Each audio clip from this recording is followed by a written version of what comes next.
Les populations du 6e arrondissement de Libreville, précisément celles des quartiers Montalier Village, Siban-Bambouchine et Montalier, ont eu le privilège, malgré la pluie, de recevoir la visite du président du Rassemblement pour la Patrie et la Modernité, Alexandre Barraud-Chambrier, et sa délégation ce samedi 16 avril 2022 pour une causerie politique à quelques mois de la présidentielle.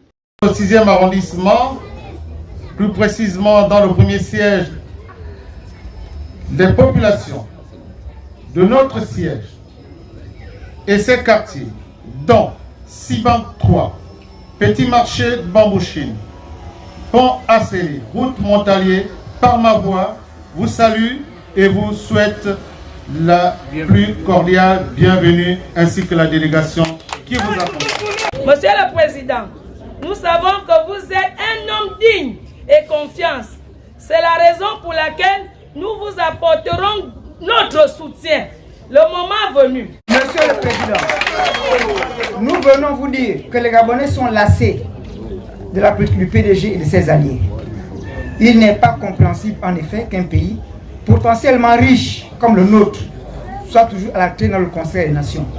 Où l'éducation est foulée au bas du sol, que deviennent les enfants? Des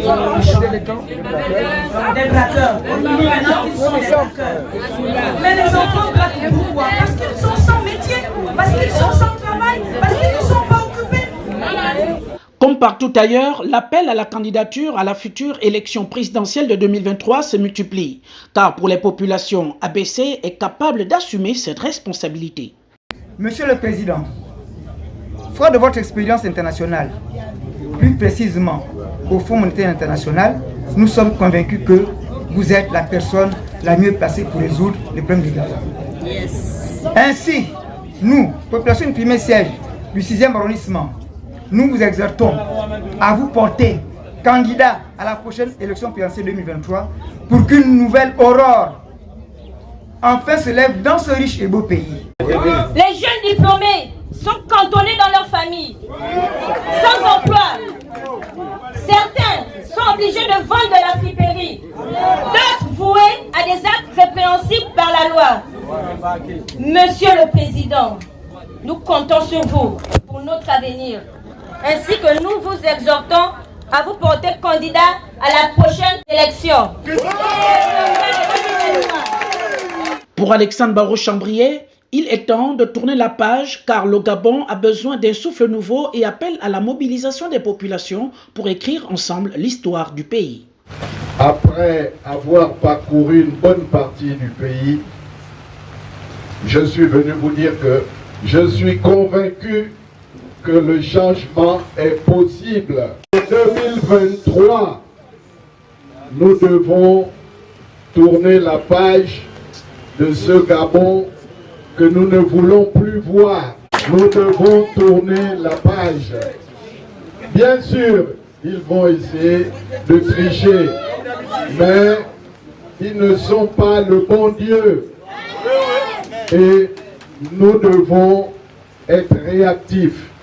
C'est pour cela que nous sommes venus vous dire de vous mettre debout, d'être mobilisés. Et il faut qu'il y ait encore plus de mobilisation parce que beaucoup ont besoin d'être entraînés, beaucoup ont besoin d'être convaincus que nous ne sommes pas là pour blaguer. Nous sommes dans un train. Dans un train, il y a des gens qui descendent avant la gare finale. Mais il y a des gens qui montent et il y a des gens qui vont jusqu'au terminus. Je suis venu vous dire que nous allons aller jusqu'au terminus. Et le message était celui de la remobilisation des populations qui doivent considérer que leur destin, l'avenir du Gabon est entre leurs mains. Nous devons aujourd'hui considérer que les enjeux sont sur la table. Le Gabon choisit une dynamique d'alternance, de changement, où nous continuons dans le statu quo dans la situation actuelle, avec toutes les conséquences en termes de chômage, en termes de précarité et d'absence de perspective pour notre pays. Donc nous avons échangé, nous nous sommes compris et le message passe très bien. La mobilisation prend corps et de plus en plus il y a une prise de conscience de la nécessité de mettre les bouchées doubles. Le parti est sur le terrain. Vous savez que nous avons fait 5 provinces où nous avons reçu un accueil, où nous avons implanté des structures de base, des cellules. C'est le rôle du parti de faire ce maillage du terrain que nous sommes en train de faire avec des jeunes, avec des femmes, avec des personnes dynamiques. L'Onjim, ou encore appelé le Djadji, ABC dans ses propos a condamné la stratégie de la chaise vide et interpelle les uns les autres à se faire inscrire sur la liste électorale, gage d'une alternance politique. C'est sur une note de satisfaction des populations que cette journée très chargée a pris fin.